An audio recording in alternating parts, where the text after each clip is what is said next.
السلام علیکم هیوادوالو، هیله لرم چې روغ او جوړ اوسئ. راته د اسکی میډیا چینل ته ښه راغلاست. نن غواړم د تیر په شکل سره چې د 52 د بورسي هغه امتحاني نتایجو په ارتباط باندې معلومات تاسو سره شریک کړم چې په کوم تاریخ باندې اعلانیږي، همدارنګه دغه روند نه وروسته کوم مراحل دي او کوم پروسې باید طی کړي، څه اسنادونه باید آماده کړي او همدارنګه کوم اړین اسناد دي، ورته کوم اسناد باید ترجمه شي، کوم باید نشي، همدارنګه نور کوم باید صحي معاینات وشي او کوم شخصي باید وشي، دولتي باید وشي. هغه ټول معلومات به زه تاسو سره شریک کړم او همدارنګه د پوهنتونونو په انتخاب کې هم تاسو سره زه معلومات شریک کړم. تر اخري مرحلې پورې زمونږ ویډیو سره تعقیب کړئ. اوس راځو د 52 دغه عمومي صفحې ته مونږ راځو. په دې عمومي صفحه کې مونږ کله چې مونږ دا صفحه خلاصه کړو نو معمول شکل سره مونږ سره په دې شکل سره صفحه خلاصیږي. نو په دې پروسه کې مجموعي شکل سره 115 هیوادونه شامل دي چې د کې 1,40,000 محصلین دي یا محصلین ځان سره جذب کوي. سکال البته شوي دي، البته دغه 115 هیوادونه سکال کې ثبت نامونه شوي دي، د هیوادونو خلکو کې ثبت نامونه کړي دي. د کې 1,40,000 کسان به کې سکري راجستریشن کړی ده. همدارنګه په دې کې به څه کم شاوخوا 6,300 باندې دغونه کسان به دوی وینر او رنر اپ کې شامل کیږي او همدارنګه دې کې مختلف رشتې دي. تاسو به هم مختلف رشتو ته کامیاب شوي یاستئ یا امتحانونه به هم سپاري کړي. لومړۍ مرحله به هم طی کړې ده او هغه نه وروسته هغه امتحان هم ورکړه. هیله لرم چې ټولو ته نتایج مثبت اوسیږي. اوس راځو څنګه مونږ پوهیږو چې په زمونږ دغه اسناد چې کله مونږ امتحان ورکړی دا چیرته معلومیږي دغه اسناد، یعنی دغه زمونږ نتایج په کوم هغه کې معلومیږي. نو کله چې تاسو هغه رشته چې تاسو انتخاب کړی ده او هغه تم تاسو اپلای کړی او همدارنګه هغه رشته تاسو پکې امتحان ورکړی ده، لکه مثلا یا دغه د ریاضي برخه چې مثلا په دې کې کلیک وکوم نو دلته مکمل ماته د دوه برخې ماته ښیي، الا دریو برخو پورې ماته څه کې واضح کیږي. یو برخه چې د بیچلر ده چې دغه 2 کاله کېږي چې دغه نوې دغه څانګه پکې اضافه شوې ده. دوه برخه چې د ماستر ده او همدغه بله چې د ډاکټورا یا د پی ایچ ډي او نورو د هغه لپاره برخې دي. نو دغه درې برخې پکې یو چست معلومیږي او لومړۍ برخه ما هلته په بیچلر باندې کلیک کړې ده. دلته که فکر وسیږي تاسو ته د لومړي سټیج هغه نتایج موږ ته مشخص شي. کم کسان چې مثلا په لومړي سټیج کې کامیاب شي دلته نتایج اعلان شي، یعنی هغه فیلونه دلته راځي شي. او بل معمول په شکل سره دوی په پورټفولیو کې اکاونټ کې هم هغه معلومات ځای په ځای کیږي، هلته هم کیږي. نو دلته هم که موږ باندې کلیک وکړو دلته هم هغه د لومړۍ مرحلې نتایج موږ ته څه کوي په ډاګه کوي او ښیي. نو مجموعاً په دې کې که زه تاسو معلومات شریک کړم، په دې کې حدود 1448 کسان څه شوي دي په لومړۍ مرحله کې شامل شوي دي. نو په دې نه به حدود د تیر کال معلوماتو په اساس 150 نه نیولې 250 کسانو پورې به په دې کې په نهایي مرحلې ته لاره پیدا کړي چې په هغې کې به څه کم څه زیات کم هغه بعضې کسان به پکې تر وینر هم وي، خو وینر تعداد کم ده، له 10 نه نیولې تر 10 الا 50 پورې. خو بعضې رشتې فرق کوي. معمولا په روسیه کې د اقتصاد په برخه کې ډېرې رشتې دي، ډېر پوهنتونونه د اقتصاد لپاره اډمیشن ورکوي، قبولیانې ورکوي او همدارنګه بعضې رشتې دي چې هغې ته ډېر کم تعداد باندې څه کېږي هغه ورکول کېږي. وعلیکم السلام. کاکا گلی فشار داری؟ فشار دارم. چی نبگولیم؟ خود چند است؟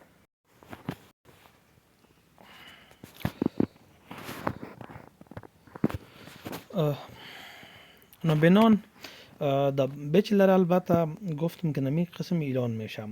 نو هر رشته البته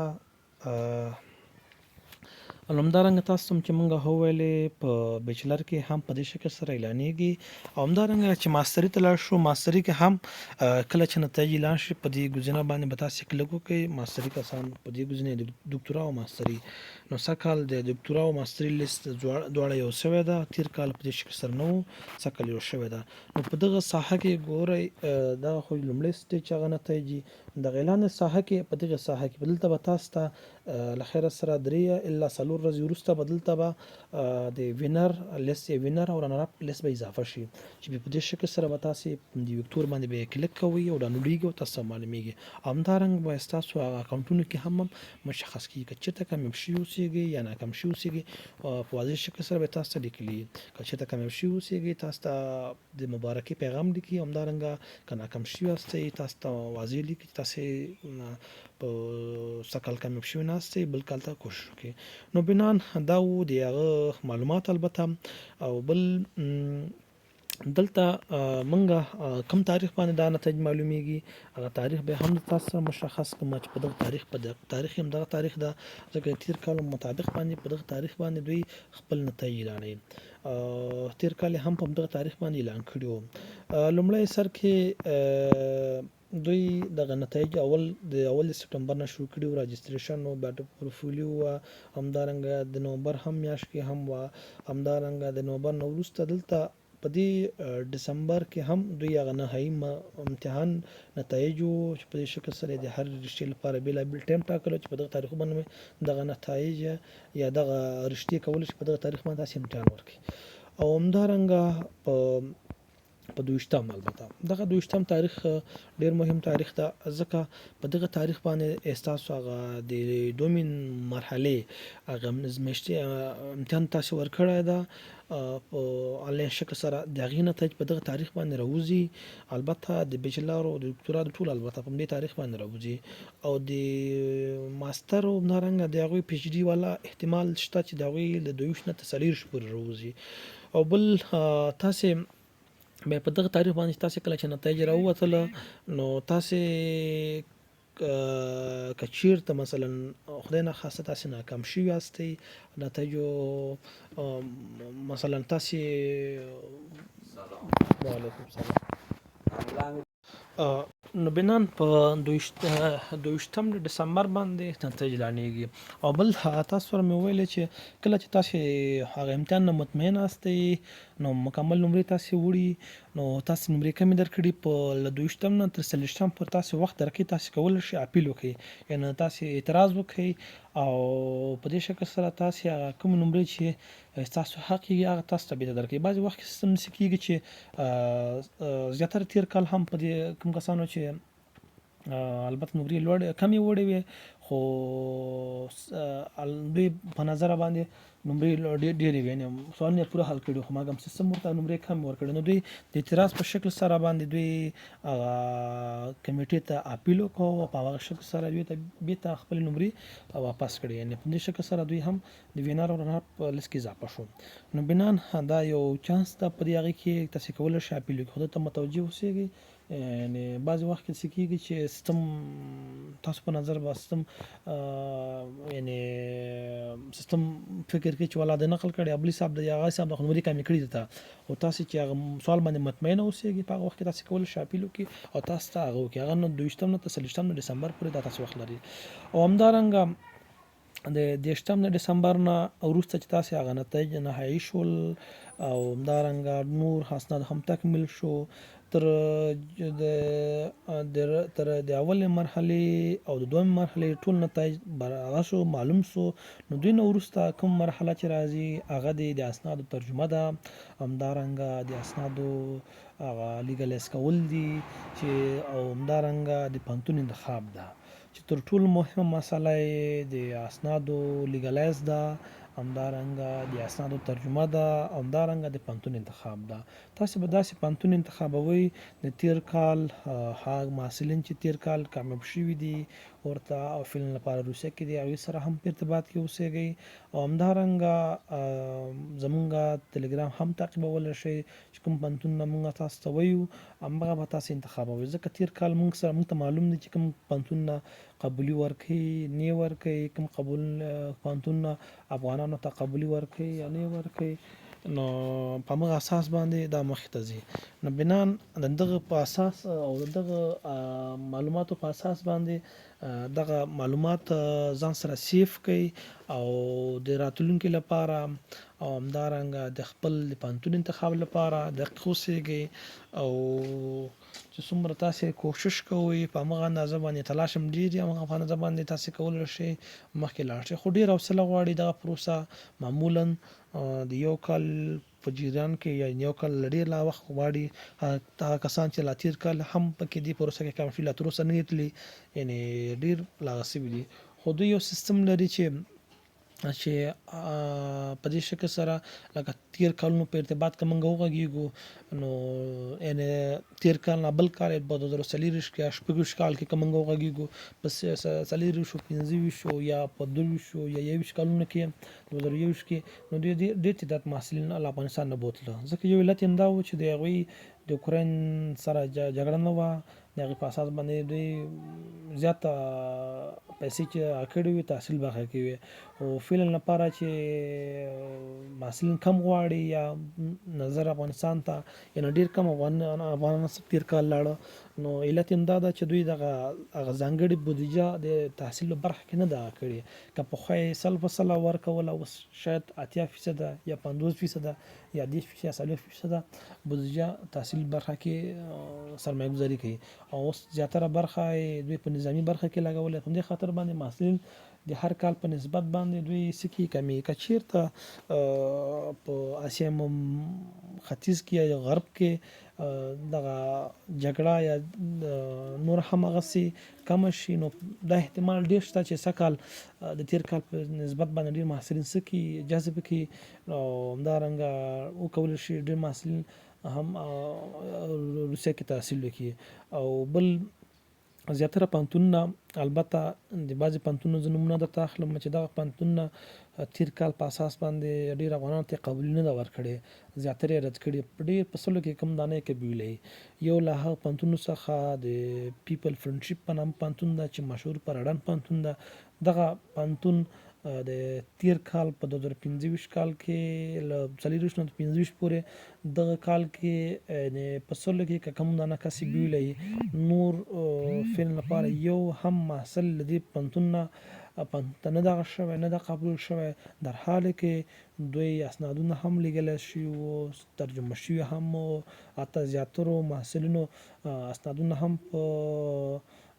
روسیه کې یا ماسکو کې لیږلی شوي، خو بیا هم دوی ته یې قبولي ورنه کړه. او بل زیاتره بل فدرال په نامه یونیورسټي ده، دا هم زیاتو افغانانو ته قبولي نه ده ورکړې او همدارنګه پیټرزبورګ هم زیاتره ته هغه نه ده ورکړې، تر اوسه مرحلې پاتې دي. ایچ ای سي پوهنتون البته زیات ورکړه، زیات لا نه ورکړه، ځکه تېر کال زیاتره محصلین چې اقتصاد نه فارغ وو هغوی زیاتره د ایچ ای سي پوهنتون وهلی وو چې ایچ ای سي پوهنتون خپل یو پروګرام لري چې د هغې له طریقه اول خپل محصلین باسي، هغه نه وروسته د اوپن ډورس د کمیټې له لوري چې معرفي کېږي هغه باسي. که چېرته سیټونه ورسره پاتې په دغه صورت کې دوی هم باسي، که پاتې نه دوی هم پاتې کېږي. نو زیاتره یې فعلا لپاره پاتې دي، زیات ډېر په کم اندازه باندې روسیې هېواد ته تللي دي. نو بنان د پوهنتون په انتخاب کې ډېر دقیق اوسېږئ، پوښتنه وکړئ، ریسرچ وکړئ. هر پوهنتون چې تاسې مثلا انتخابوئ هغې ته ایمیل وکړئ او ورته ووایئ چې تاسې افغانانو ته قبولي ورکوئ نه یې ورکوئ، دغسې خپله موضوع ته شریکه کړئ چې داسې د اوپن ډورس کمیټې له طریقه کامیاب شوی یم او دغسې ستاسو پوهنتون په دې سره راجستر ده او که نه ده، آیا افغانانو ته تاسې ورکوئ او که نه ورکوئ، سیټونه لرئ او که نه، او همدارنګه په کومو شرایطو یې ورکوئ، سیستم د لیلیو هم څنګه ده، د نور د درسي هغه هم څنګه ده، ژبه په موږ باندې عمل ته وایي. خو خلاصه هر څه ورسره واضح کړئ، هغه نه وروسته بیا هماغه پوهنتون ښه چې مطمئن شوئ پوهنتون انتخاب کړئ او سربخوده پوهنتون مه انتخابوئ، په مشوره باندې پوهنتون انتخاب کړئ. کوشش دا وکړئ هغه افغانان چې په روسیه کې دي فعلا لپاره عمل تحصیل کې له هغوی سره مشوره وکړئ او له هغې په مشوره باندې پوهنتون انتخاب کړئ او یو شکل سره پوهنتون مه انتخابوئ چې هم هغه ستاسو یو کلونه زحمت هم خاورو سره خاورې کېږي او بل هغه څه چې مصارف هم شوي دغه هم له منځه ځي. نو بنان دقیق اوسیږي او بل کوشش وکړئ چې دغه اسنادونه په افغانستان په داخل کې لیګلایز کړئ. هغه کې البته ترجمه کې هم لیګلایز کړئ هم ترجمه کې دواړه. نو ځکه هغه پوهنتونونه چې بعضې پوهنتونونه تېر کال په اساس باندې چې موږ معلومات لرو هغوی یوه بهانه کوله چې دوی ولې اسنادونه په روسیه کې لیګلایز کړي دي، ولې دلته لیګلایز کړي دي، ولې افغانستان کې هغه نشته، ولې افغانستان کې لیګلایز نه کول. نو بعضې مشکلات دلته شته. نو بیا نو ځکه روسان چې دی آینده کې خبره ستاسو په اسناد کې پیدا کړي نو په دغه اساس باندې تاسې ردئ. نو هر څومره چې کوشش کوئ هغه بهانې ته ځان مه برابروئ. نو کوشش وکړئ چې افغانستان په داخل کې د خپل اسنادونه ترجمه کړئ، همدارنګه لیګلایز کړئ. لیګلایز په دوه ځایونو کې کېږي په افغانستان کې، یو په کابل کې کېږي او بل په مزار شریف کې چې د حیرتان بندر سره همالته غسلګري ده همالته کېږي. نو معمولا هغه کسان چې محصلین دي د لیسانس لپاره البته کامیاب شوي دي یا کامیابیږي له خیره سره نو دوی به د هر اسناد په سر $50 ورکوي. او هغه کسان چې ماسترۍ لپاره دي چې ځکه دوی 2 دانې ورقې لري یا 2 دانې اسناد لري نو دوی د هر اسناد په سر 50 او د دواړو اسنادونو یعنې ترانسکریپټ او ډیپلوم د دواړو په سر $100 ترې اخیستل کېږي. د سفارت دغه ده. او نور که 1000 روپۍ یا 9,000 روپۍ چې اخیستل کېږي هغه د مربوطه شرکت چې همالته دوی سره قرارداد ده هغه ترې څه کې خپل کمیشن ترې اخلي. نو بنان دغه نقاط ته متوجه اوسئ او انشاءالله تشویش ورته مه کوئ. په 22 ډسمبر باندې نتایج اعلانېږي. هیله لرم چې ټول پکې خپل خوښې رشتې ته کامیاب شي او په خیر سره روسیې ته لاړ شي. مننه. کور آباد. او د لا ډېرو معلوماتو لپاره زموږ د حمایت لپاره زموږ یوټیوب چینل سره سبسکرایب، لایک او شیر کړئ ترڅو مو ملګري او دوستان هم آګاه شي. مننه.